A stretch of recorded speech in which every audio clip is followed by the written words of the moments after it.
Halo semuanya, ketemu lagi dengan Bu Retno. Kita sudah masuk ke sesi 2 ya, mata kuliah Financial Accounting. Kita masuk ke recording proses. Nah, learning objective kita kali ini, kalau kamu lihat di RPS, kita akan membahas 3 learning objective, yaitu menyusun persamaan akuntansi untuk perusahaan jasa, menyusun jurnal untuk perusahaan jasa, dan menyusun buku besar dan neraca saldo untuk perusahaan jasa. Nah, ini bedanya kalau untuk mahasiswa bisnis akan fokus pada perusahaan partnership ya. Partnership, lalu kalau untuk mahasiswa branding akan fokus di perusahaan corporation. Oke, nah untuk learning objective pertama, ini kita sudah bahas sebenarnya di minggu lalu, menyusun persamaan akuntansi untuk perusahaan jasa persekutuan maupun korporasi ya. Kamu bisa buka lagi materi minggu lalu di link berikut. Oke, nah langsung aja ke learning objective 2, yaitu menyusun jurnal untuk perusahaan jasa. Nah, kalau kamu ingat aktivitas yang akan dilalui oleh akuntansi itu kan dari identifikasi, recording, dan komunikasi. Nah, menyusun jurnal itu ada di aktivitas ini loh. Ada di aktivitas recording. Kita akan merecord, kita akan mengclassify, dan kita nanti akan men-summarize gitu. Secara umum, sistem informasi yang ada di akuntansi ini akan melalui 9 step ini. Jadi untuk menghasilkan laporan keuangan di tiap periodenya, kita akan melalui satu siklus ini. Jadi tiap periode siklusnya akan berulang ya. Dari menganalisis bisnis transaksi sampai akhirnya membuat post-closing trial balance. Nah, di proses recording ini, kita akan belajar 4 step ini. Dari menganalisis transaksi, dari membuat jurnal, posting ke ledger atau buku besar, dan prepare trial balance atau neraca saldo. Gitu. Nah, apa sih itu yang dimaksud menjurnal gitu? Nah, setelah kamu kemarin menganalisis suatu transaksi, kan setiap transaksi itu kan efeknya di ALE itu apa? Aset sama dengan plus liability itu apa gitu. Nah, setelah mengetahui efeknya di ALE, itu akan kita catat, kita jurnal. Nah, penjurnalannya kalau di akuntansi itu kita pakai double entry bookkeeping ya. Itu double entry bookkeeping. Jadi sistem pembukuan berpasangan. Nah, sistem pembukuan berpasangan ini akan selalu mempengaruhi dua sisi. Oke. Ini saya sebut sebagai sisi kiri. Sisi kiri atau sisi debit, disingkat DR. Kenapa dia disingkat DR? Karena bahasa latinnya tuh debere. Debere itu sisi kiri. Dan liability dan equity ini kita sebut sebagai sisi kanan. Atau credere atau kredit gitu. Nah, ini logika dasarnya. Kamu harus paham nih, biar nanti paham kalau ada transaksi kita catat di debit apa kita catat di kredit ya. Nah, ini dasarnya ini. Oke. Sisi debit itu salah satunya adalah aset. Nah, sisi kanan itu terdiri dari liability dan equity gitu. Nah, gini cara nyatatnya. Kamu masih ingat kan apa-apa yang ada di aset, ada cash, account receivable, supply, equipment, prepaid expense. Nah, ini yang disebut dengan akun atau rekening. Jadi, jika ada transaksi yang menambah sisi aset, yang menambah sisi aset, ini menambah, maka dia akan selalu dicatat di sisi debit. Gitu. Nah, nanti jika transaksi itu justru sebaliknya ya, jika transaksi tersebut mengurangi sisi kiri, mengurangi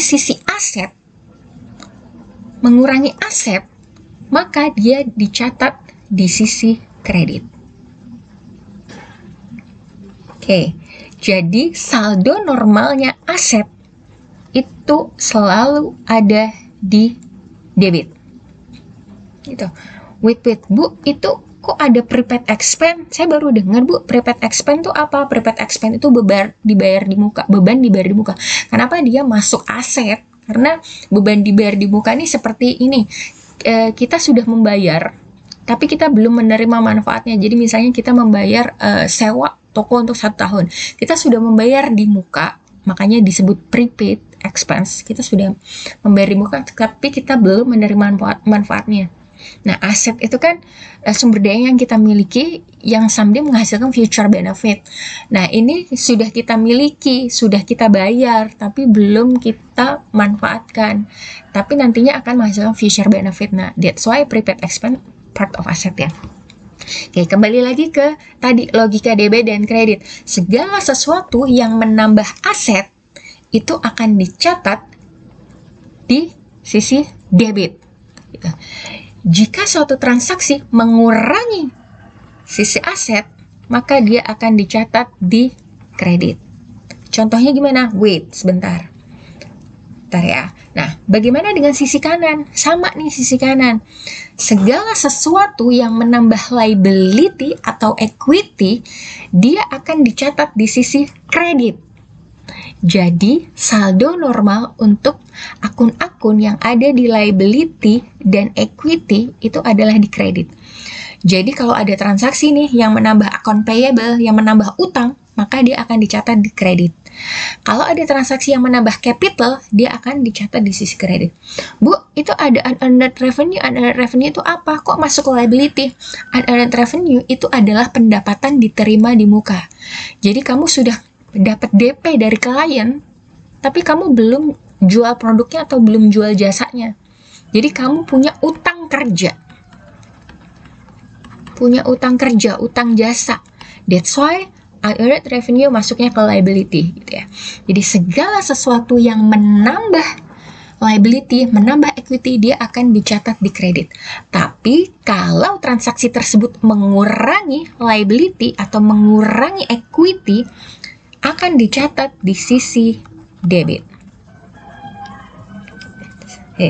Camkan itu dulu baik-baik. Nanti kita ke contoh biar lebih jelas. Bu, bagaimana dengan revenue, expense, atau dividen? Atau kalau di partnership namanya withdrawal atau drawing. Oke, revenue. Revenue itu efeknya di equity bagaimana? Apakah dia menambah atau mengurangi? Menambah, good. Karena revenue ini efeknya di equity adalah menambah equity, maka jika revenue bertambah, dia akan dicatat di sisi kredit. Jadi revenue ini saldo normalnya selalu dikredit ya jika bertambah. Begitupun sebaliknya, kalau ada transaksi yang mengurangi revenue, dia akan mengurangi revenue, dia akan dicatat di sisi debit. Oke, bagaimana dengan expense, Bu? Nah, oke, expense ini sifatnya ke equity bagaimana? Sifatnya ke equity itu kan mengurangi kan? Ingat nggak tadi? Segala sesuatu yang mengurangi sisi kanan, maka akan dicatat di sisi debit. Begini, expense. Jadi expense, saldo normalnya selalu di debit. Jadi ketika expense ini bertambah, jika expense-nya bertambah, maka dia akan dicatat di sisi debit. Karena apa? Karena dia sifatnya mengurangi equity. Segala sesuatu yang mengurangi liability atau equity, dia akan dicatat di sisi debit. Paham? Oke, nah bagaimana Bu dengan dividen, withdrawal, atau drawing? Nah, dividen, withdrawal, atau drawing, itu efeknya di equity bagaimana? Dia mengurangi kan ya? Berarti dividen atau withdrawal, atau drawing nih, kalau dia bertambah, muncul dividen, berarti dia akan dicatat di sisi debit. Kalau berkurang, kebalikannya di sisi kredit. Oke, diendapkan dulu baik-baik. Oke, kita ke contoh deh. Nah, sebelum ke contoh nih ada namanya chart of account. Ini di salah satu perusahaan pionir advertising ya. Jadi, aset itu kode depannya itu selalu 1 nih. Jadi kalau kode depannya 1 itu berarti part of asset. Berarti kalau part of asset berarti saldo normalnya selalu di debit. Ya. Nah, liability kodenya itu depannya 2. Berarti saldo normal liability selalu di kredit. Equity kodenya 3. Berarti dia saldo normalnya kalau bertambah selalu di kredit. Revenue gimana? Revenue kan menambah equity, berarti dia di kredit. Expense, saldo normalnya gimana? Expense kan expense tadi apa? Mengurangi equity ya, berarti saldo normalnya di debit. Oke, ini withdrawal gimana nih? Withdrawal kan tadi mengurangi equity ya, berarti dia ini saldo normalnya kalau bertambah di debit. Oke, ingat ya, kita ke contoh. Nah, ini contoh. Pada 1 September, Softy dan Byte menginvestkan uangnya secara tunai masing-masing 7.500 di sebuah perusahaan. Nah, kemudian dia beli equipment cash 7.000. Nah, kita catat yang ini dulu. Kita catat ketika Softy sama Byte menginvestasikan. Berarti efeknya di Ale apa? Asetnya bertambah kan berupa cash. Cash itu kan part of asset ya. Berarti kalau cash bertambah, dia selalu dicatat di sisi debit. Debit berupa cash sebesar 7.500 kali 2, karena 2 orang. Sebesar 15.000. Oke, ingat, namanya aja sistem pembukuan berpasangan. Pasti selalu mempengaruhi debit dan kredit. Selalu mempengaruhi sisi kiri dan sisi kanan. Nah, sisi kirinya berpengaruh di cash. Sisi kanannya, kreditnya, berpengaruh di mana? Capital dong. Karena investasi. Nah, investasi itu meningkatkan modal. Nah, capitalnya si Softy dan capitalnya di Byte. Byte. 7.500, 7.500. Oke, sisi kiri harus selalu sama dengan sisi kanan. Oke, jelas ya. Nah, lalu bagaimana ketika dia membeli equipment secara tunai? Nah, kalau kita membeli equipment, berarti kan aset kita bertambah berupa equipment. Equipment bertambah. Dicatat di sisi debit. Equipment. Equipment-nya bertambah. Dicatat di sisi debit. 7.000. Nah, cash-nya kan berkurang. Cash berkurang. Cash itu kan sisi kiri kan? Saldo normalnya. Ketika dia berkurang, dia dicatat di kredit. Sebesar 7.000. Sisi kiri sama sisi kanan sama? Oke, itu yang disebut dengan double entry bookkeeping. Nah, formalnya gini, mencatat jurnalnya, rapinya begini. Jadi ada date, ada tanggal transaksi, ada account title, dan explanation-nya. Jadi ini transaksi apa, explanation-nya, oh ini pembelian equipment. Nah, di sini ada nomor referensi. Nomor referensi ini nomor akunnya ya, cash-nya ini 101 misalnya gitu. Ini nomor chart of account-nya.